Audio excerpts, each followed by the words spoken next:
You are about to find out what to rub on a tree near your hunting blind that pulls every deer, turkey, bear, and predator in the area toward that exact spot from up to 400 yards away. I am not talking about a product from a hunting store. I am not talking about synthetic doe urine or a mineral lick block that costs $25 and lasts 2 weeks. What I am talking about costs less than $1, takes 3 minutes to make from stuff already in your pantry, and has been completely buried by the wildlife attractant industry for one simple reason. If you knew about it, you would never buy another commercial attractant again, and that is exactly why they do not want it spreading. Now, I am not going to tell you what it is in the first 2 minutes. Stay with me, because the story behind this matters just as much as the recipe itself. And by the end of this video, you will understand not just what to use, but why it works on every species at the same time, which is something no $30 scent product has ever been able to do. Let me start with what happened on a patch of public land in western Kentucky last October that turned everything I thought I knew about attracting game completely upside down. I had been scouting that ridge for 3 weeks. Trail cameras, boot leather, topo maps. I knew where the deer were moving. I had 2 mineral lick sites running with commercial block attractants I bought at Tractor Supply. The blocks cost me $18 each. I had burned through 4 of them over the course of 6 weeks. I had photos of does and a handful of small bucks passing through, usually after midnight. Nothing was stopping in daylight. Nothing was holding. The deer would cruise through, sniff the ground, and keep walking. I was frustrated. I had spent close to $120 on attractants that season, and my sits were coming up empty. Then, I ran into a man named Gerald at a gas station outside of Morganfield. He was maybe 68 years old, worn work boots, a camouflage cap with a crease down the middle from decades of wear. He was buying coffee and a bag of roasted peanuts. We got to talking because I had a doe tag on my dashboard and he noticed it. I told him my cameras were picking up movement, but nothing was stopping, nothing was hanging around. He looked at me for a second and said, "You using that store stuff?" I said yes. He nodded slowly, the way old men do when they already know the answer to every question they are about to ask. He told me to stop wasting my money. He told me what his father used, and his father before that. He pulled a folded piece of paper from his wallet. On it was a 3-ingredient mixture written in pencil so faint I could barely read it. He let me photograph it with my phone. I went home that night, made the mixture, drove back out the next morning, and applied it to 3 trees near my blind. I checked my trail cameras 24 hours later. I had to watch the footage twice because I did not believe what I was seeing the first time.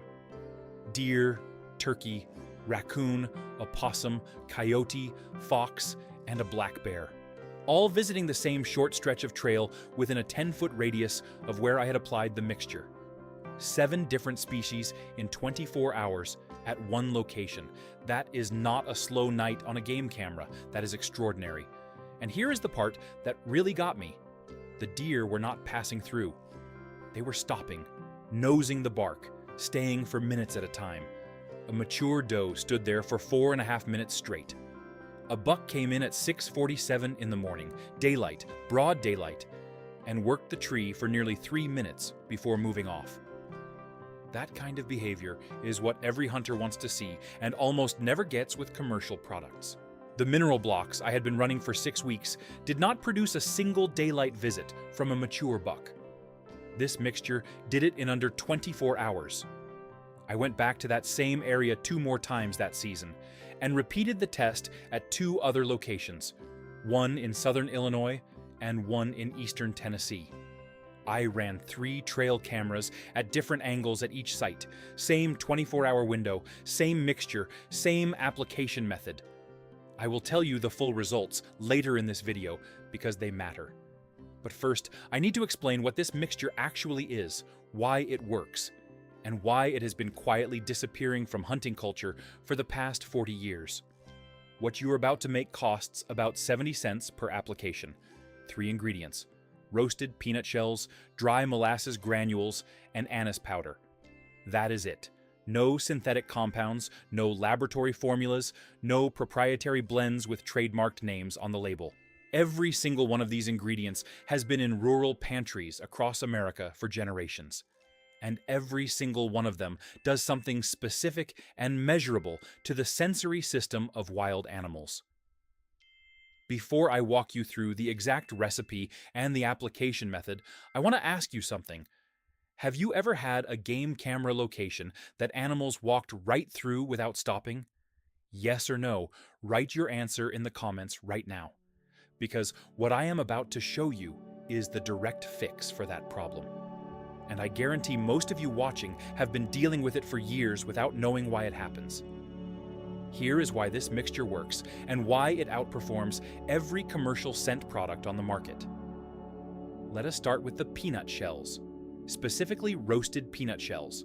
Not the peanuts themselves, not peanut butter, the shells. When peanuts are roasted, the oils in the shell skin go through a process called the Maillard reaction. This is the same chemical process that makes cooked meat smell like food. The resulting compounds, pyrazines and furans, are fat-rich aromatic molecules that disperse slowly in air and cling to bark and vegetation for days. White-tailed deer, wild turkey, black bear, raccoon, and fox are all strongly drawn to fat-rich food scents because high-calorie food sources are exactly what their biology is wired to seek. A deer's nose contains around 297 million olfactory receptors. A human has about 5 million. When those 297 million receptors pick up a fat-rich compound diffusing off a tree at 400 yards downwind, the deer investigates. It is not a choice. It is a survival instinct built over millions of years. The roasted peanut shell scent is the beacon that calls them in from a distance. Now, the molasses. Dry molasses granules, not liquid molasses, not blackstrap. The granular form matters because it sticks to bark and releases scent over days, rather than dripping and disappearing in an hour. Dry molasses is a byproduct of sugarcane processing, and it smells almost exactly like overripe fruit fermenting on the ground. That scent profile is one of the most powerful feeding triggers in the deer world. Ripe and fermenting fruit signals late summer and fall food availability. Deer, turkey, bear, and wild hog are all conditioned by generations of foraging to respond to that smell with urgency, not casual curiosity. When a mature buck smells fermenting sugar, he does not wander in slowly. He comes to investigate with his guard partly down because that smell means food, not danger. Dry molasses also attracts a wider variety of species than almost anything else you can put in a wood. Omnivores like raccoon and opossum go absolutely crazy for it. Predators like coyote and fox follow the smaller animals that the molasses draws in. This is how one application creates a multi-species event on your trail camera in a single night. The third ingredient is anise powder. Ground anise seed, nothing else. This is the one that surprises people the most. Anise has been used in trapping and predator calling for over 150 years. Trappers running lines for fox, coyote, and bobcat in the 1800s used anise oil to cover human scent and as a curiosity attractant. The reason it works is that anise contains anethol, a compound with no natural analog in the North American forest. Animals do not recognize it as food, and they do not recognize it as a threat.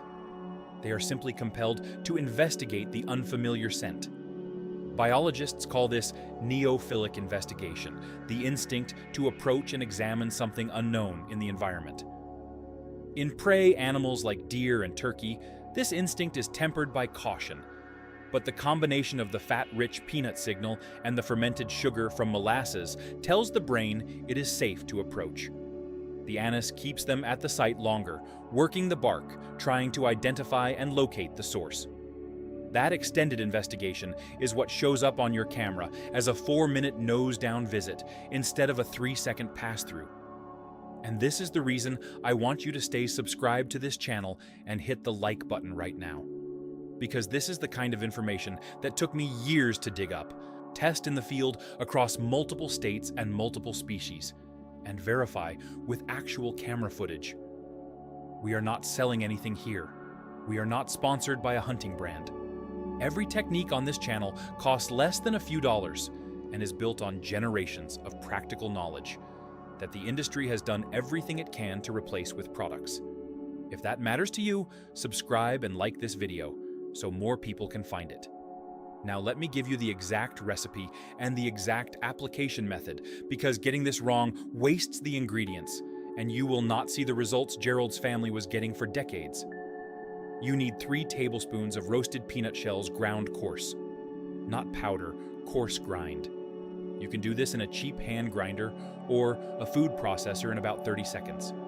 You want pieces small enough to stick to bark, but large enough to hold volatile oils. 2 tablespoons of dry molasses granules, the kind sold as a garden amendment or livestock supplement at any farm supply store. It is inexpensive and comes in large bags. You will have enough for an entire season in one bag. 1 teaspoon of ground anise seed or anise powder. The anise is the most potent ingredient by volume, so do not overdose it. 1 teaspoon is the right ratio for the mixture size listed here.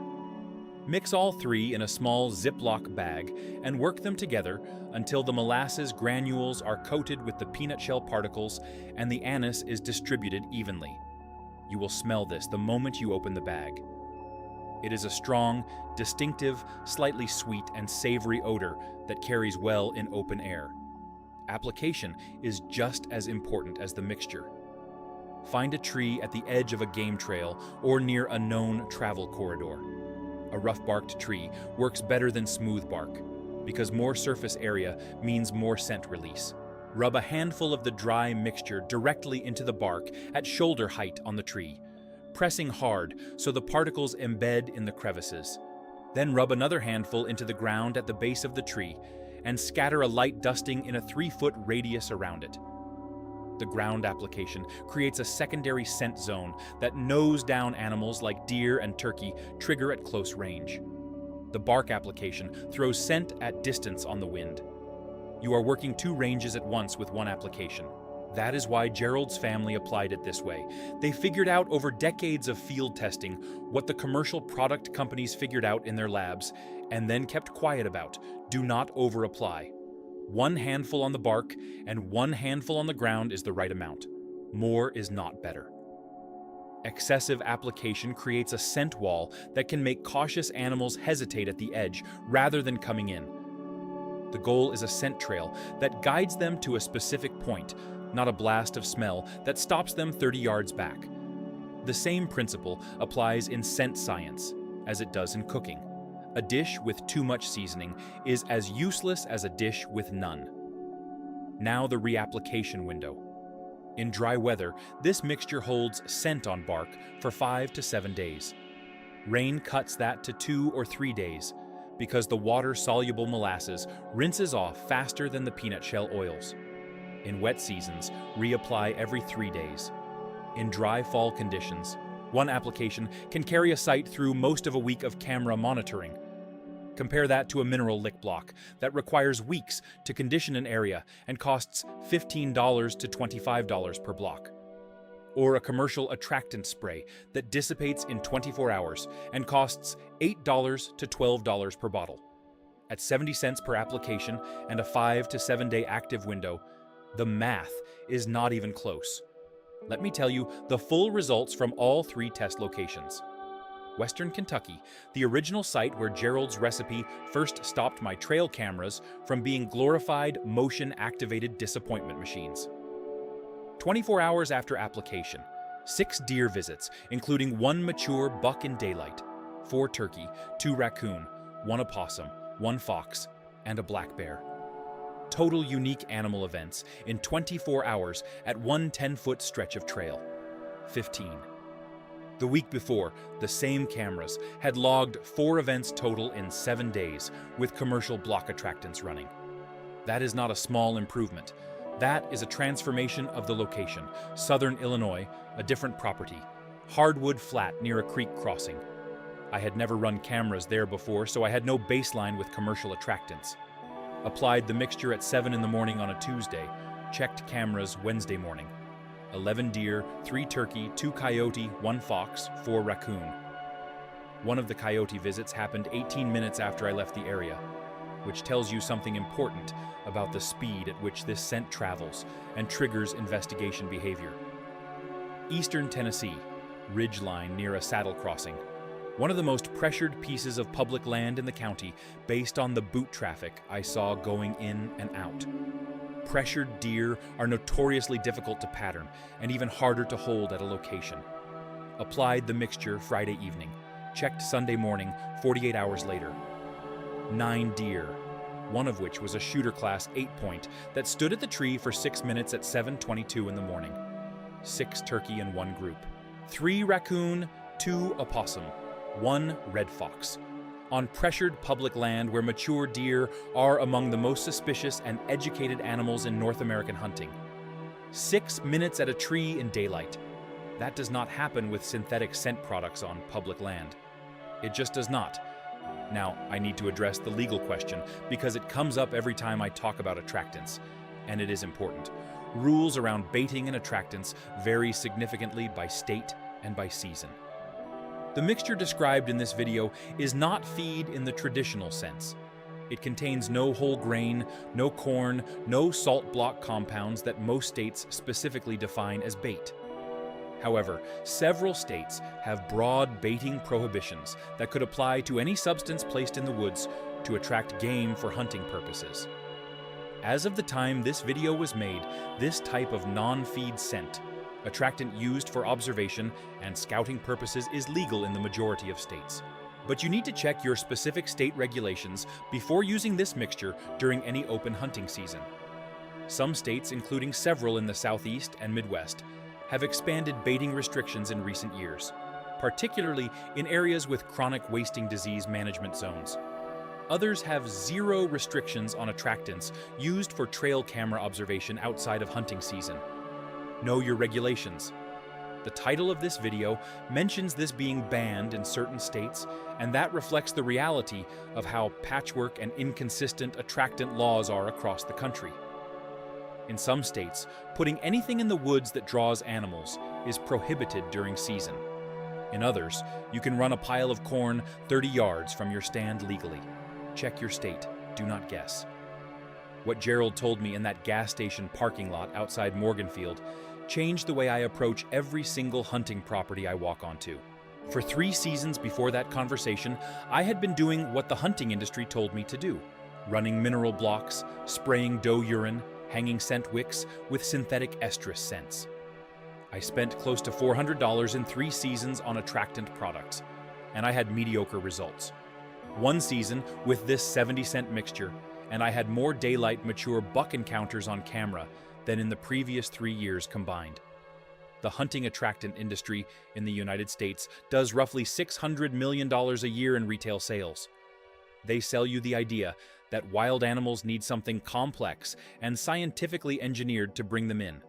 They run sponsored content through hunting shows and YouTube channels and magazine articles, all of it pointing you toward the product shelf.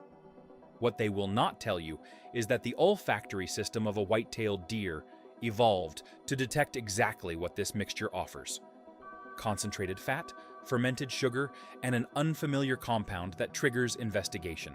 You do not need to buy that in a bottle. You can make it for less than $1 and get better results. Gerald told me his grandfather never bought a single commercial attractant in his life.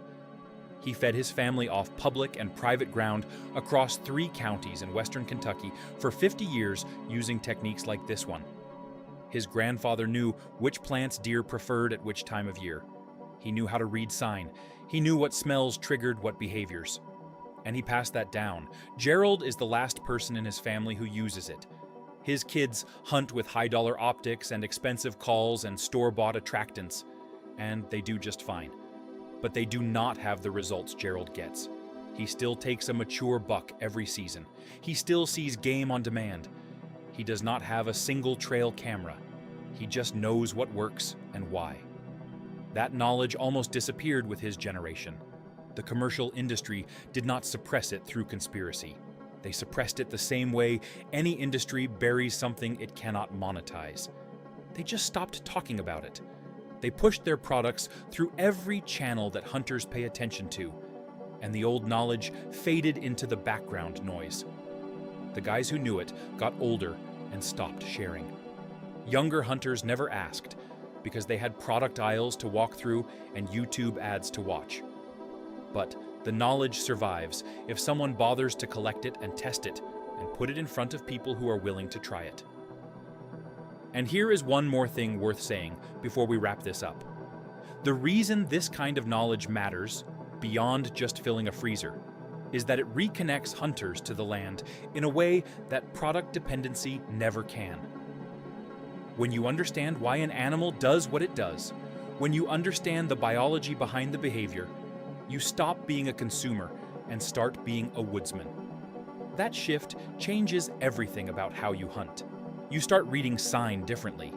You start thinking about thermals and wind direction and food availability in a way that no scent spray can compensate for if you get those things wrong. Gerald was not just good at attracting deer. He was good at hunting, full stop. The mixture was one tool in a deep toolkit built from observation and generational knowledge. That is what we are trying to rebuild here. That is what this channel is here for. Not to sell you something, not to run you through a funnel toward a product page. To put real field-tested knowledge in front of hunters who are tired of spending money on things that do not perform. This mixture performs. I have the footage. I have 3 locations across 2 states and a year of testing behind it. And it costs 70 cents. Go to any farm supply store, any grocery store, any garden center. Roasted peanut shells, dry molasses granules, ground anise. Mix them in the proportions I described. Get out to your best trail location before your next sit. Rub it into the bark. Scatter it at the base. Set your camera and come back in 24 hours. Tell me what you see. Drop a comment with your camera results and tell me what species showed up first. Write your answer in the comments so we can build a record of how this performs across different regions and different habitat types. And subscribe to this channel and hit the like button if this kind of information is what you came here for. Because we have more of it, every week. Practical, field-tested, affordable knowledge that the industry hopes stays buried. Subscribe so you do not miss any of it.